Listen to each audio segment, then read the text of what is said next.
बिस्मिल्लाहिर्रहमानिर्रहीम। अस्सलाम वालेकुम डियर स्टूडेंट्स। आज का हमारा लेक्चर एक्सरसाइज 5.4 मैथ क्लास 10 के मतलब है। अब हमारे पास ये एक नया एक्सरसाइज है। नए एक्सरसाइज को हमने नए तरीके से सॉल्व करना है। अब इस एक्सरसाइज का जो प्रोसेस है, जो तरीका है, वो एक ही दफ़ा मैं समझाऊंगा और एक ही प्रोसेस से आपको तमाम एक्सरसाइज उसी तरीके से समझ आ जाएगा। अब इस एक्सरसाइज में हम क्या करते हैं, फॉर एग्ज़ाम्पल हमारे पास इस तरह के सवाल होंगे। हमने क्या करना है, हमारे पास, मैं आपको एग्जांपल से समझा रहा हूँ। अगर आपके पास a कोमा b एक ब्रैकेट में आ जाए और वो बराबर हो किसके, वो बराबर हो x और y के, ठीक है। आपके पास दो ब्रैकेट्स होंगे या तीन होंगे या इससे ज़्यादा होंगे, जितने भी होंगे। दो ब्रैकेट्स को जब आप इक्वल टू लेंगे, अब इन दोनों ब्रैकेट्स को आप कैसे लिखेंगे? आसान सी बात है। पहले यहाँ पर देखिए, ये जो पहले ब्रैकेट का जो पहला वैल्यू है और दूसरे ब्रैकेट का जो पहला वैल्यू है, इनको हमने एक साथ लिखना है। कैसे लिखेंगे कि a कोमा x, इनको हमने लिखना है, ठीक है। क्या किया हमने, या आप इसको छोटे ब्रैकेट में लिख ले, इससे कोई फर्क नहीं पड़ता, ठीक है। हम क्या लिख सकते हैं, a को लिख सकते हैं कोमा डाल के x, ये हमने लिखा। आगे अब क्या होगा, जो दूसरा पहले ब्रैकेट का जो दूसरा वैल्यू होगा वो दूसरे ब्रैकेट के दूसरे वैल्यू के साथ हम लिखेंगे। किस तरह, b कोमा y। हमने ना ही इनको मल्टीप्लाई करवाना है, ना ही इनको आगे सॉल्व करवाना है। सिंपली हमने इस तरह करना है कि भाई पहले ब्रैकेट का पहला एलिमेंट और दूसरे ब्रैकेट का पहला एलिमेंट, पहला और पहला एक साथ लिखेंगे, दूसरा और दूसरा, इस तरह करते जाएंगे। आपके पास ये एलिमेंट ज़्यादा भी हो सकते हैं, कम भी हो सकते हैं।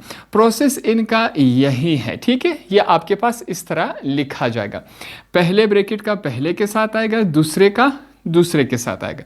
सिंपल सी बात है। अब अगर आपको यहाँ पर भी समझ नहीं आया, जब हम सवाल करते जाएंगे आपको सिंपली और आसान तरीके से समझ आ जाएगा।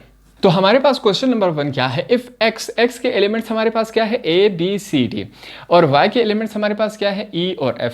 तो हमने क्या बताना है, x multiply y and y multiply by x, ठीक है। ये जो बड़ा वाला है ये x है, ये वाला निशान आपका क्या है, मल्टीप्लाई का है।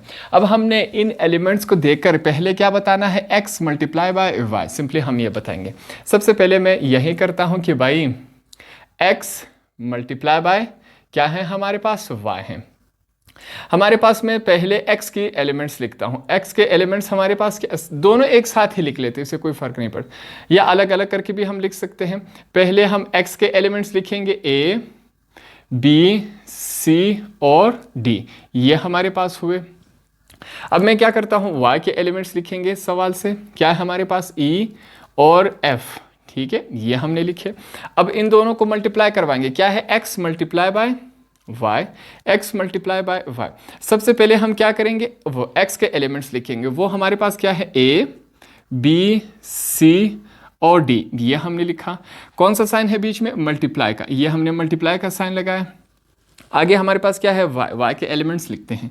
ये हमारे पास हो गया y के एलिमेंट्स। अब हम क्या करना है, नेक्स्ट स्टेप में इनको हमने आपस में मल्टीप्लाई करवाना है। तो इनको मल्टीप्लाई करवाते हैं, देखते हैं हमारे पास ये किस फॉर्म में आता है। सबसे पहले मैंने बड़ा ब्रैकेट लगाया।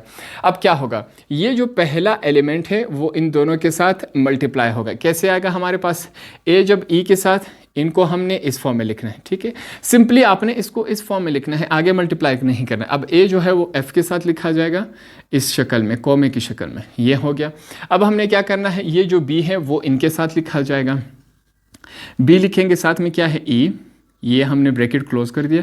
अब b को f के साथ लिखेंगे, b f हो गया। अब क्या करेंगे, आगे जाएंगे। c को हमने इन दोनों के साथ लिखना है। मैं लिखूंगा c कोमा e, c के साथ फिर किसको लिखेंगे, f को, ये हमने लिखा। इसी तरह हमने ये तमाम प्रोसेस इसी तरह है। अब हमने क्या करना है, d को इनके साथ लिखना है। मैं लिखूंगा d, साथ में कॉमा लगा के क्या लिखेंगे, e, फिर हमारे पास कॉमा, हमारे पास क्या है, d के साथ हम f को लिखेंगे। ये तमाम हमने लिखा।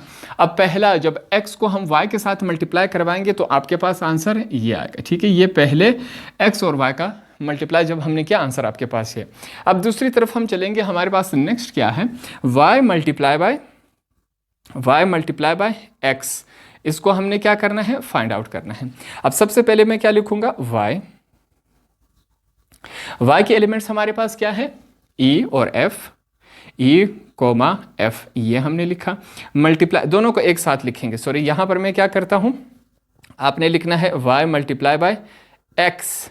अब मल्टीप्लाई करवाएंगे किसके साथ, x के। x के तमाम एलिमेंट्स हमारे पास क्या है, a, b, c और लास्ट में हमारे पास क्या है, d। ये हमने तमाम एलिमेंट्स लिखे। अब इन दोनों को मल्टीप्लाई करवाएंगे सेम उसी तरह जिस तरह हमने ऊपर किया था कि भाई मल्टीप्लिकेशन में क्या करते हैं, सिर्फ इनको एक साथ हमने लिखना है और मल्टीप्लाई आगे सॉल्व नहीं करना, ठीक है, सिर्फ इनको एक साथ लिखना है। अब सबसे पहले क्या होगा, ये जो e है वो इन तमाम के साथ लिखा जाएगा। किस तरह, पहले e जो है वो f a के साथ लिखा जाएगा, ये हमने लिखा।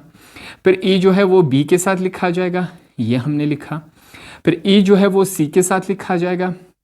काफ़ी सिंपल है, ठीक है, इसको हमने सिर्फ इसी तरह लिखना है, ना आगे सॉल्व करना है ना ही कुछ करना है, ठीक है। ए को हमने डी के साथ लिखा।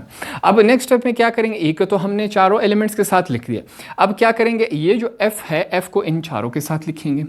देखते हैं क्या आता है। हमारे पास क्या है, एफ जो है वो ए के साथ लिखा जाएगा, फिर एफ जो है वो बी के साथ लिखा जाएगा, फिर f जो है वो c के साथ लिखा जाएगा और लास्ट में हमारे पास f जो है वो d के साथ लिखा जाएगा।